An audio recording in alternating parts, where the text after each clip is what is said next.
हाँ जी बादशाह की हालचाल। Hey winners, hope you all are doing great. देखो, ये तो हम सब लोग जानते हैं कि बहुत सारा पैसा दो ही कैटेगरी से आता है। या तो हमने बहुत बड़े बड़े बिजनेसेस बिल्ड किए हों, या फिर जो पैसा हम कमाते हैं उसे सही जगह पैसा कमाने की ड्यूटी दे रखी हो। यानी कि जो इनकम हम जनरेट करते हैं, चाहे वो कम ही क्यों ना हो, अगर हमने उसे सही जगह इन्वेस्ट किया हो, उस पैसे को पैसे कमाने की ड्यूटी पर लगा रखा हो, तो वो भी हमें ample amount of money generate करके दे सकता है। तो आज इस वीडियो में यही आपसे डिस्कस करने वाला हूं कि कैसे हम अपनी इनकम को, चाहे कम हो चाहे ज्यादा, उसको सही जगह इन्वेस्ट करके अपने पैसे को मल्टीफोल्ड कर सकते हैं, ग्रो कर सकते हैं और एक मैसिव वेल्थ जनरेट कर सकते हैं। किसी भी गोल तक पहुंचने से पहले आती है गोल की प्लानिंग। ठीक उसी तरह इन्वेस्टमेंट स्टार्ट करने से पहले आती है उस इन्वेस्टमेंट की प्रॉपर प्लानिंग, जिसमें सबसे पहला स्टेप होता है पर्पस डिफाइन करने का। कि आप जो पैसा इन्वेस्ट करने वाले हैं, करना चाहते हैं, उसका पर्पस क्या है, क्या उद्देश्य है आपका।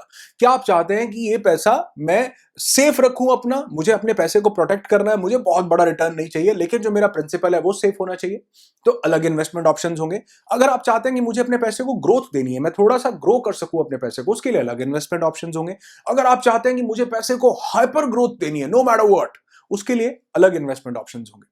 और जब आप अपना पर्पस क्लियर करेंगे तो दो चीजें बहुत साफ क्लियर हो जाएंगी। पहला टेन्योर और दूसरा रिस्क रिवॉर्ड रेशो। जितना ज्यादा आप रिस्क लेने की कैपेबिलिटी रखते हैं, उतना ज्यादा आप रिवॉर्ड भी पा सकते हैं। और इसका उल्टा भी बहुत बिल्कुल सही है कि जितना कम आप रिस्क लेना चाहते हैं, उतना कम भी आपको रिवॉर्ड मिलता है और आपका पैसा, जो प्रिंसिपल है, वो ज्यादा सेफ कैटेगरी में रखता है। तो यहां पर हम कुछ ऐसी बात नहीं करेंगे जहां पर आपको रिस्क ज्यादा लेना है। हम यहां जो रिस्क की भी बात करेंगे वो भी कैलकुलेटेड रिस्क होगा, जिसकी आज मैं आपसे बात करूंगा। तो अब मैं आपके साथ शेयर करूंगा इन्वेस्टमेंट के 3 वर्टिकल्स। तो सबसे पहले उन इन्वेस्टमेंट ऑप्शंस की बात कर लेते हैं जिन्हें गवर्नमेंट रेगुलेट करती है, क्योंकि इन्हें हम काफी ज्यादा सेफ एंड सिक्योर मानते हैं। जिसमें सबसे पहले नंबर पर आता है गोल्ड सॉवरेन बॉन्ड्स। गवर्नमेंट इसे रेगुलेट करती है और बहुत सारे बैंक्स इसे टाइम टू टाइम रिलीज करते हैं, कभी 1 महीने बाद, कभी 2 महीने बाद, हर टाइम ओपन नहीं होता। दूसरा, इसमें आप 1 ग्राम गोल्ड का पैसा मिनिमम इन्वेस्ट कर सकते हैं, यानी 4, 4.5, 5,000, जो भी जब आप वीडियो को देख रहे हैं उस टाइम पर जो भी रेट होगा, उसके हिसाब से पैसे को इन्वेस्ट कर सकते हैं। अब हो सकता है आप बोलें कि इसमें जो रिटर्न है, फिक्स्ड रिटर्न मिलता है 2.5 से 3% का। तो ये तो रिटर्न बैंक के इंटरेस्ट जितना ही है। बैंक भी आज जितना सेविंग अकाउंट पे 2.5-3% इंटरेस्ट देता है, बिल्कुल ठीक बात है। पहली बात तो ये कि ये जो इंटरेस्ट रेट है, ये आज से अगर ज्यादा नहीं, 3-4 साल पहले भी जाओ तो यही इंटरेस्ट रेट 8 से 10 से 12% भी था कई बैंक्स में, जो कि आज 2.5-3% रह गया है। और कोई बड़ी बात नहीं है कि आने वाले कुछ 1-2 सालों में ही ये इंटरेस्ट रेट 1% या आधा परसेंट या जीरो पर पहुंच जाए। इनफैक्ट बहुत सारे ऐसे कंट्रीज हैं जहां पर इंटरेस्ट रेट जीरो है, और बहुत सारे ऐसे कंट्रीज भी हैं जो बैंक में पैसा रखने के लिए पैसा चार्ज करते हैं। हाँ, वहां कोई इंटरेस्ट नहीं मिलता, बल्कि वो कहते हैं कि आप हमारे पास पैसा रख रहे हो, इसकी फीस लगेगी, इसके चार्जेस लगेंगे। तो उसके हिसाब से आप आज अपने पैसे को अगर यहां पर डालते हैं तो आपको 5 से लेकर 8 साल तक आप अपने पैसे को रख सकते हैं इसमें। 8 साल बाद ये ऑटोमेटिकली लिक्विडेट हो जाता है आपका अमाउंट, लेकिन 5 साल बाद आप चाहें तो इसे कभी भी लिक्विडेट कर सकते हैं, 5 से 8 के बीच में। आपको फिक्स्ड रिटर्न मिलता रहेगा सेविंग अकाउंट जितना। दूसरा, जो गोल्ड है, अगर आप उसका पिछला प्रीवियस चार्ट उठा करके देखें तो 1 महीने या 6 महीने में हो सकता है वो फ्लक्चुएट कर रहा हो, कभी ऊपर कभी नीचे, लेकिन जो लॉन्ग रन है, जैसे आप सेंसेक्स को देखें, निफ्टी को देखें, गोल्ड को देखें, तो जो लॉन्ग रन है उसमें आपको उसका चार्ट जो है एस्केलेशन में ही मिलेगा, ऊपर जाता हुआ ही मिलेगा। आप जब इस 5 साल बाद इस गोल्ड को लिक्विडेट करेंगे तो आपको एक हाइपर ग्रोथ मिलेगी, यानी आपका पैसा काफी हद तक ग्रो हो चुका होगा, जो किसी भी सेविंग अकाउंट या किसी भी एफडी में होना पॉसिबल नहीं है। तो आप इसको चूज कर सकते हैं क्योंकि ये सेफ एंड सिक्योर ऑप्शन है। दूसरा सेफ एंड सिक्योर और बहुत बेहतरीन ऑप्शन है एनपीएस। ये है नेशनल पेंशन स्कीम। ये बिल्कुल एक सेफ एंड सिक्योर ऑप्शन है क्योंकि इसे आरबीआई रेगुलेट करता है। इसमें आप अपनी मर्जी से अपना पैसा इन्वेस्ट कर सकते हैं। 1,000 रुपए मंथली सिप लगा सकते हैं, 2,000 रुपए, 3,000 रुपए। अगर आप एक एवरेज देखेंगे तो एनपीएस में जो पैसा इन्वेस्टेड है, ये आपको 8 से लेकर 18% तक का रिटर्न देता है। जो पैसा मैंने एनपीएस में इन्वेस्ट कर रखा है वो मुझे लगभग 10%, 11% का रिटर्न दे रहा है, क्योंकि मुझे अभी बहुत ज्यादा टाइम नहीं हुआ उसे इन्वेस्ट करते हुए। लेकिन जैसे जैसे इस पर कंपाउंडिंग लगती है तो ये पैसा बहुत हैवी रिटर्न्स आपको देता है। लेकिन ये जब पैसा आपको मिलता है वो आपको लेटर एज में, आपके रिटायरमेंट के टाइम पर, एक इकट्ठा पैसा या आप चाहें तो उसके इंस्टॉलमेंट, जैसे भी आप चाहें, आपको मिलता रहता है। लेकिन इस पर इन्वेस्टमेंट पर जो रिटर्न्स हैं वो मैसिव हैं, जिससे कि एक आने वाले टाइम पर, आपके रिटायरमेंट के टाइम पर, आपको कोई टेंशन नहीं होती और बहुत हैवी इंटरेस्ट के साथ आपको एक मैसिव अमाउंट जो है मंथली या एक साथ जो है वो मिलता रहता है। National pension scheme. तीसरा, गवर्नमेंट रेगुलेट रेगुलेट करती है सुकन्या समृद्धि योजना को। पोस्ट ऑफिस में ये अवेलेबल है। If you have a girl child, अगर आपकी बेटी है, डॉटर है, तो उसके नाम पर आप इस अकाउंट को ओपन कर सकते हैं। इसमें उसकी उम्र होनी चाहिए 10 साल से कम, तो आप इसका बेनिफिट ले सकते हैं। इसमें भी रिटर्न आपको 8 से 10% तक मिल जाता है, और इसमें भी जो पैसा है वो आपको कुछ टाइम के बाद वापस मिलता है, यानी कि 15 साल तक आपको इसमें पैसा इन्वेस्ट रखना पड़ता है। तो अगर आपकी बेटी है, उसकी शादी के लिए, उसकी हायर एजुकेशन के लिए, या उसको लाइफ में कुछ सेटलमेंट के लिए आप एक साथ कुछ पैसा देना चाहते हैं, तो ये एक बेस्ट ऑप्शन है। थोड़ा थोड़ा पैसा जमा करते रहेंगे और एक साथ आपको बहुत हायर रेट के साथ, इंटरेस्ट के साथ, यानी 8-9% का शायद अभी चल रहा होगा। पहले जब शुरू हुआ था तो बहुत ज्यादा था, लेकिन अभी शायद 8 या 9% के हिसाब से जब आप वीडियो को देख रहे हैं चेक कर सकते हैं। तो ये एक बहुत बेहतरीन ऑप्शन है। मैंने खुद, आई हैव 2 डॉटर्स, मेरी 2 बेटियां हैं, तो मैंने 2 सुकन्या समृद्धि के अकाउंट जो है ओपन कर रखे हैं। और एक और तरीका, अपने पैसे को सेविंग में मत रखिए। अगर आप चाहते हैं तो आपको हायर रेट ऑफ इंटरेस्ट मिल सकते हैं पोस्ट ऑफिस की कुछ और स्कीम्स में, जैसे MIS, मंथली इनकम स्कीम, जैसे PPF, पब्लिक प्रोविडेंट फंड, या फिर NSC के आप बॉन्ड्स खरीद सकते हैं। ये भी पोस्ट ऑफिस से आपको मिल जाते हैं। तो इसमें भी आपको सेविंग या बैंक की FD से बहुत ज्यादा रेट ऑफ इंटरेस्ट मिलता है। पैसा आपका सेफ एंड सिक्योर रहता है। तो ये था पहला ऑप्शन। अब मैं आपसे बात करूंगा थर्ड ऑप्शन की, और उसके बाद बात करूंगा सेकेंड ऑप्शन की। थर्ड ऑप्शन पहले इसलिए क्योंकि आज बहुत से लोग इसको अपनी फर्स्ट प्रेफरेंस बना रहे हैं। बहुत से लोग इसमें अपना पैसा इन्वेस्ट कर रहे हैं और उसको बहुत तेजी से ग्रो कर रहे हैं। वो लोग जो कैलकुलेटेड रिस्क लेकर के अपने पैसे को ग्रोथ देना चाहते हैं, ये ऑप्शन उन लोगों के लिए है। इसको बोला जाता है क्रिप्टो या फिर ब्लॉकचेन मेथड, जो आज बहुत से लोग इसको इस नाम से जानते हैं। हाँ रुको, अरे रुको, इससे पहले कि आप कहो कि ये गलत है, इलीगल है, ये ऐसे नहीं वैसे नहीं, मेरी पूरी बात बहुत ध्यान से सुनना। सबसे पहली बात तो ये कि ये सिस्टम इलीगल नहीं है। जिस भी चीज की कोई रेगुलेटरी नहीं बनी होती, हम उसे इलीगल कहना शुरू कर देते हैं, लेकिन उसका ये मतलब नहीं है कि वो काम गलत है। बहुत सी चीजें ऐसी होती हैं, जैसे मल्टी लेवल मार्केटिंग है, उसकी कोई रेगुलेटरी गवर्नमेंट ने नहीं बना रखी, तो इसका ये मतलब नहीं है कि वो इलीगल है। इसका मतलब है कि गवर्नमेंट अपने लेवल पर उसको अभी किसी हिसाब से गवर्न नहीं कर रही है। ठीक उसी तरह क्रिप्टो को भी गवर्नमेंट ने अभी कोई रेगुलेटरी नहीं बना रखी, लेकिन अगर ये इलीगल होता तो गवर्नमेंट अपनी क्रिप्टो, अपने कॉइन्स लाने के बारे में क्यों बात कर रही होती? वो चाहते हैं कि इसको हम अपने लेवल पर इसको मैनेज करें और हम अपने कॉइन्स इशू करें। लेकिन जो क्रिप्टो है, आप इसे देखेंगे कि ये वर्ल्ड का एक बहुत पावरफुल सिस्टम, इकोसिस्टम बन चुका है। बहुत से कंट्रीज ने इसे ऑलरेडी वैलिड डिक्लेयर कर दिया हुआ है और बहुत से कंट्रीज इसे एज अ करेंसी यूज कर रहे हैं ऑलरेडी। बहुत सी जगह पर आप अपने ये जो कॉइन्स हैं जितने भी, इनके बदले में आप कैश विड्रॉ कर सकते हैं, इनसे ऑनलाइन पोर्टल्स पे पे कर सकते हैं, इनसे जो रियल स्टोर्स हैं वहां पर जाकर खरीदारी कर सकते हैं। बहुत से कंट्रीज में ऐसा हो चुका है।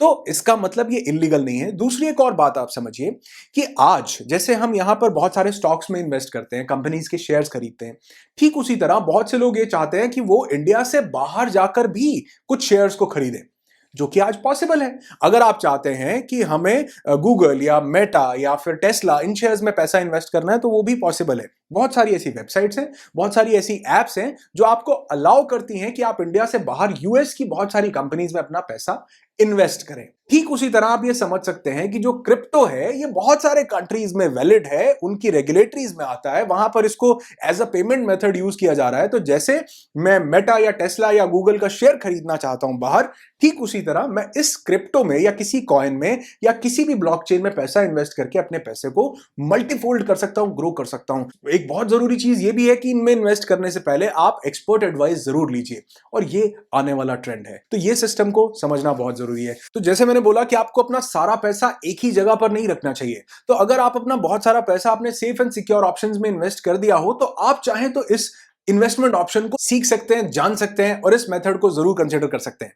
तो अगर आप क्रिप्टो में इन्वेस्ट करना चाहते हो, तो आपको कंसीडर करना चाहिए किसी सेफ एंड सिक्योर ऑप्शन को, जो बहुत ज्यादा जरूरी है। कोई ऐसा प्लेटफॉर्म जो ट्रस्टेड प्लेटफॉर्म हो। तो यहां पर मैं आपको बताना चाहूंगा कॉइन स्विच कुबेर के बारे में, जो कि इंडिया की सबसे simple, fast, secure, easy and trusted crypto trading app है। अब ट्रस्टेड किस लिए? क्योंकि यहां पर 1.4 करोड़ से भी ज्यादा इंडियंस हैं जो इस प्लेटफॉर्म पर ट्रेड कर रहे हैं। सिंपल इसलिए क्योंकि आप यहां मिनिमम 100 रुपीज से भी स्टार्ट कर सकते हैं, और इजी इसलिए क्योंकि the UI of CoinSwitch Kuber is so simple and easy as ordering food online. Safe and secure इसलिए क्योंकि यहां 24/7 का सपोर्ट मिलता है, 24/7 आप ट्रेड कर सकते हो, and any time you can withdraw your money. So अगर आप क्रिप्टो में ट्रेड या इन्वेस्ट करना चाहते हो तो do check out this app, पर इन्वेस्ट करते समय अपना रिसर्च जरूर से जरूर कीजिएगा और एक्सपर्ट एडवाइस जरूर लीजिएगा। और सिर्फ वेरीफाइड जो सोर्सेज होते हैं ना न्यूज के, उन पर ही विश्वास कीजिएगा। तो इसका लिंक जो है वो डिस्क्रिप्शन में आपको मिल जाएगा। और हाँ, जो डिस्क्रिप्शन में कोड है, अगर आप वो यूज करेंगे तो you will get free bitcoin worth ₹50। Next option जिसमें मैं भी अपना 80% से ज्यादा पैसा इन्वेस्ट करता हूं, ये है stocks, mutual funds and bonds. आपको आपकी रिक्वायरमेंट के हिसाब से सजेस्ट करूंगा कि आपको क्या करना चाहिए। देखो, अगर आपके पास टाइम है, अगर आप फंडामेंटल एनालिसिस कर सकते हो, अगर आप रिसर्च कर सकते हो किसी कंपनी के बारे में, तो स्टॉक से बेहतरीन ऑप्शन कोई भी नहीं हो सकता। कि अगर आप किसी भी कंपनी को थोड़ा सा स्टडी करते हैं, स्टडी करने का सबसे अच्छा तरीका क्या है कि उसके वो कंपनी कहीं लॉसेस में तो नहीं जा रही है, जो वो काम कर रही है क्या वो फ्यूचर की जरूरत है। बहुत सारे ऐसे काम है जो फ्यूचर में बंद हो जाने वाले हैं, लेकिन कंपनी कितना इनोवेट कर रही है, कितना ज्यादा काम कर रही है। जैसे कि एक ऐसी कंपनी जो बैटरीज बनाती हो, है ना। आज आप देखो कि अभी जो ये पेट्रोल डीजल ये सब सीएनजी और मिथिलिन विथिलिन सब चल रहा है, ये आने वाले टाइम में सब कुछ ईवी पे, इलेक्ट्रिक व्हीकल्स पे शिफ्ट हो जाने वाला है। तो वो कंपनी जो कि इन सभी बड़ी बड़ी कंपनीज को बैटरी बना के दे, रिसर्च करना जरूर, मैं नहीं बताऊंगा नाम, और अगर आपको पता हो तो कमेंट सेक्शन में जरूर बताना। वो कंपनी जो इन सभी बड़े बड़े कार की कंपनीज को बैटरी बना करके दे रही है, सोचो वो कितना ग्रो करेगी। तो अभी भी उसका जो है ग्रोथ बहुत ज्यादा है। तो अगर आपको वो पकड़ने को कहीं मिलता है तो उसको पकड़ लेना चाहिए, उसमें इन्वेस्ट कर लेना चाहिए, लेकिन ये लॉन्ग टर्म पर्सपेक्टिव से होगा। तो ऐसे ही अगर आप रिसर्च कर सकते हो कि कौन सी कंपनी है जो पेंट बनाती आ रही है सदियों से, जिसके पेंट की डिमांड लगातार बढ़ती जा रही है, जो कभी भी कम नहीं होने वाली है, उसको आप स्टडी कर सकते हो। वो कौन सा बैंक है जो बहुत तेजी से ग्रो कर रहा है लेकिन उसका शेयर अभी उतनी तेजी से ग्रो नहीं किया, जो बिल्कुल सेफ एंड सिक्योर बैंक हो चुका है, वो कौन सा है। तो आपको अगर ये फंडामेंटल एनालिसिस करने आते हैं तो आपका पैसा हो सकता है बहुत जल्दी डबल हो जाए, और वो भी बिल्कुल easy and safe and secure option से। हाँ, सब जगह पर थोड़ा बहुत रिस्क इन्वॉल्व होता है, इवन बैंक में सेविंग अकाउंट में भी रिस्क इन्वॉल्व होता है कि वो बैंक भी आजकल बहुत सारे बंद हो रहे हैं, फिर आपको उसके लिए एक साल का वेट करना पड़ता है, गवर्नमेंट आती है, रेस्क्यू करती है एंड ऑल दैट स्टफ। तो रिस्क हर जगह इन्वॉल्व है, लेकिन कैलकुलेटेड रिस्क का मतलब क्या होता है कि आपने एनालिसिस किया, आपने कैलकुलेट किया और अपने पैसे को ठीक तरीके से वहां पर उन स्टॉक्स में डाला। लेकिन अगर आपके पास ये सब कुछ टाइम नहीं है तो आप चूज कर सकते हैं म्यूचुअल फंड्स को। म्यूचुअल फंड्स में मैंने बहुत सारा पैसा इन्वेस्ट किया। देखो अभी क्या हुआ, मैंने जब म्यूचुअल फंड में पैसा इन्वेस्ट किया ना, तो मेरे पैसे की एक साल में बहुत हैवी ग्रोथ हो गई थी। थोड़ा टाइम पहले की बात बता रहा हूं, वो ग्रोथ हो गई 20 से 25% की। लेकिन उसके बाद 1 डेढ़ 2 साल तक वो ग्रोथ माइनस में आ गई, बहुत ज्यादा डाउन में आ गई। तो जब वो 2 साल के बाद मेरा पैसा रिकवर होना शुरू हुआ, तो मैंने जैसे ही वो बैंक का इंटरेस्ट या एफडी का इंटरेस्ट मिला, तो मुझे लगा इस पैसे को निकाल लेना चाहिए, और मैंने यही किया। लेकिन फिर मैंने देखा कि वो वापस से बहुत लंबा ग्रोथ ले रहा है। जैसे मैंने अभी आपको गोल्ड के केस में बताया, ठीक उसी तरह शेयर मार्केट के केस में या स्टॉक्स के केस में भी ऐसा ही होता है। जो लॉन्ग टर्म का ग्राफ है वो हमेशा ऊपर की तरफ ही जाता है। तो अगर आप म्यूचुअल फंड्स में पैसा इन्वेस्ट करते हैं, तो मैंने बोला सारा का सारा पैसा एक जगह पर मत इन्वेस्ट कीजिए। दूसरा, सभी पैसा एक ही टाइम पर इन्वेस्ट मत कीजिए। आप जितना इन्वेस्ट करना चाहते हैं उसका 10% 20% ही इन्वेस्ट करो। ग्रो कर गया तो बढ़िया रिटर्न देगा, नहीं ग्रो किया तो जब सेल लगेगी मार्केट में यानी जब वो अमाउंट नीचे आएगा, तो आप अपना और पैसा इन्वेस्ट कर सकते हैं। कभी भी 100% अमाउंट अपना इन्वेस्ट नहीं करना चाहिए। अगर आप म्यूचुअल फंड्स को चूज करते हैं, और बहुत सारे अब जो मेरे पास म्यूचुअल फंड्स हैं वो मुझे लगभग 18 से 25% का रिटर्न एनुअली दे रहे हैं, यानी इतना पैसा मेरा वहां पर ग्रो हो रहा है। और अगर मैं कभी किसी स्टॉक में भी पैसा डालता हूं, तो मेरी क्या स्ट्रैटेजी रहती है जहां पर मुझे लगता है रिस्क ज्यादा है। सपोज करो मैंने वहां पर रिस्क थोड़ा ज्यादा लिया, मेरे 100 रुपए के हो गए 200 रुपए, तो अब मैं क्या करता हूं, वो जो मैंने 100 रुपए इन्वेस्ट किए थे वो मैं वापस निकाल लेता हूं। जो पैसे ने पैसा कमाया उसी को ही आगे काम पर जाने देता हूं, कि अगर खो जाए तो गम ना हो, और अगर पैसे कमा दें तो बहुत ज्यादा रिटर्न वो मुझे निकाल करके दें। तो ऐसी स्ट्रेटजीज मैं यूज करता हूं। तो आप भी चाहें, अगर जहां पर रिस्क ज्यादा है, आप ऐसी स्ट्रेटजी को भी यूज कर सकते हैं कि आपने जैसे ही थोड़ा सा प्रॉफिट लिया, कहते हैं प्रॉफिट चोर होता है, पकड़ लेना चाहिए जहां पर रिस्क हो, तो उसको पकड़ लो, उसको अपने घर बिठा लो। 100 रुपए में से आपने 150 कमा लिए, तो अपना 100 वापस निकालो या 50 वापस निकालो, ताकि आपका रिस्क जो है वो कम हो जाएगा। दूसरा, आप उन स्टॉक्स को चूज कीजिए जो डिविडेंड देते हैं, हाई पेइंग डिविडेंड स्टॉक्स हैं। मैं ये रिकमेंडेशन नहीं है, लेकिन मेरा कुछ इन्वेस्टमेंट इनमें हो सकता है, जैसे बीओसीएल है, जैसे कि ओएनजीसी है, जैसे आईआरएफसी है, ये टाइम टू टाइम अपने इन्वेस्टर्स को पैसा डिविडेंड के तौर पर देते हैं, तो वो पैसा बैंक के इंटरेस्ट से कहीं ज्यादा होता है अगर आपने सही अमाउंट पर वो पैसा शेयर में इन्वेस्ट कर रखा है तो बैंक के इंटरेस्ट से ज्यादा पैसा डिविडेंड के तौर पर मिल जाता है और आपका पैसा एक अच्छी कंपनी में सेफ एंड सिक्योर रहता है और उसकी जब धीरे धीरे ग्रोथ होती है तो over the period of time वो मल्टीफोल्ड होता जाता है आपका पैसा उन स्टॉक्स में जो डिविडेंड पे करते हैं। तो अगर आप स्टार्ट करना चाहते हैं तो मैं रिकमेंड करूंगा कि उन शेयर्स को, उन स्टॉक्स को चूज कीजिए जो हाई डिविडेंड पेइंग स्टॉक्स हैं। तीसरा, वैल्यू स्टॉक्स में जाइए। कौन सा वो स्टॉक है, उसकी हिस्ट्री देखिए कि यार इसकी वैल्यू तो बहुत ज्यादा थी लेकिन मार्केट गिरने के साथ ये काफी गिर गया है, इस गिरे पड़े को उठा लेना चाहिए। यानी इसकी वैल्यू तो बहुत ज्यादा है लेकिन इसका प्राइस अभी बहुत कम मिल रहा है। सपोज आपको 100 का नोट 50 में मिले, लोगे? जरूर लेंगे। ठीक है, इन कंपनीज के साथ होता है, वैल्यूएशन बहुत ज्यादा है, कोई लॉस नहीं है, कोई इनके ऊपर डेट नहीं है, कोई इनके ऊपर कर्जे नहीं है, लेकिन इसका स्टॉक का प्राइस काफी कम हो रखा है। सब कुछ फंडामेंटली बिल्कुल ठीक है, इसको बहुत सारे ऑर्डर्स मिलने वाले, थोड़ा सा रिसर्च अगर आप करेंगे तो वैल्यू स्टॉक्स को पिक कीजिए। और लास्ट ऑप्शन मैं आपको बता रहा हूं, बॉन्ड्स का ऑप्शन। बहुत सारे गवर्नमेंट भी time to time bonds release करती है। सपोज किसी गवर्नमेंट को कोई पैसा चाहिए तो वो अपना कोई बॉन्ड रिलीज करेगी और लोगों से पैसा ले लेगी। ठीक उसी तरह आपको बहुत सारे बॉन्ड्स, बहुत सारे बैंक्स के और बहुत जगह के बॉन्ड्स मिल जाते हैं। ये बॉन्ड्स में आप थोड़ा सा ज्यादा पैसा इन्वेस्ट करना पड़ता है, 1 लाख, 2 लाख, 3 लाख, 9 लाख, 10 लाख, इस तरह के बॉन्ड्स आते हैं। लेकिन ये बॉन्ड्स आपको रिटर्न अच्छा देते हैं। ये आपको 12% से लेकर के 25% तक का रिटर्न दे देते हैं।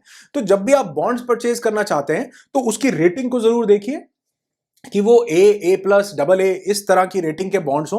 उन बॉन्ड्स में आप पैसा इन्वेस्ट कीजिए। उनका एक टेन्योर होता है, उस टेन्योर के बाद आपको उस रेट ऑफ इंटरेस्ट के साथ वो पैसा जो है, आप मंथली इंटरेस्ट भी ले सकते हैं बहुत सारे बॉन्ड्स में, या आपका पैसा मल्टीफोल्ड होता रहता है, उस पर कंपाउंड इंटरेस्ट लगता रहता है और वो ग्रो करता रहता है। बहुत सारे मैंने बॉन्ड्स देखे हैं, खुद भी इन्वेस्टमेंट किया है, तो मुझे नहीं लगता कि यहां पर पैसे में कोई गड़बड़ी या दिक्कत आती है। लेकिन फिर भी आपको अपनी रिसर्च जरूर करनी चाहिए, आपको अपने रिस्क रिवॉर्ड रेशो को जरूर ध्यान में रखना चाहिए। और लास्ट में यही बोलूंगा कि जो भी आपका पैसा है, बहुत शिद्दत और बहुत मेहनत से आपने कमाया है, इस पैसे को कभी भी गलत जगह इन्वेस्ट मत कीजिए। एक्सपर्ट ओपिनियन जरूर लीजिए, एक्सपर्ट की सलाह जरूर लीजिए, अपनी रिसर्च जरूर कीजिए, अपना इंटेलेक्ट जरूर लगाइए। कोई इंसान चाहे ये भी बोल रहा हो ना कि यहां पर इस मिट्टी को सोना बनाने वाली चीज है, तो भी उस पर ट्रस्ट नहीं करें जब तक आप अपना विश्वास, अपनी रिसर्च, अपनी एनालिसिस और एक्सपर्ट का ओपिनियन ना ले लें। तो कभी भी फियर में नहीं आए। जब भी पैसा लगाते हैं, अगर वो डाउन भी आता है तो वो कभी जीरो नहीं होगा अगर आप थोड़ा सा इंटेलिजेंटली प्ले करते हैं। यानी कि सभी अंडे एक ही बास्केट में नहीं रखते। दूसरा, सारे का सारा पैसा एक ही टाइम पर नहीं लगा देते। और तीसरा, जब वो नीचे आता है तब आप डर में आके, पैनिक में आके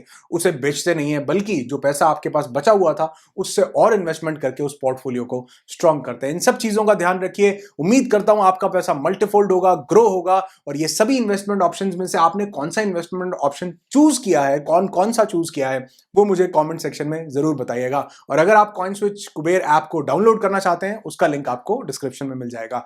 आपकी जिंदगी खुशियों से भरी हो, यही दुआ करता हूं। I wish you lots and lots of peace, tons of happiness and bundles of success in your life. Be happy, be alive.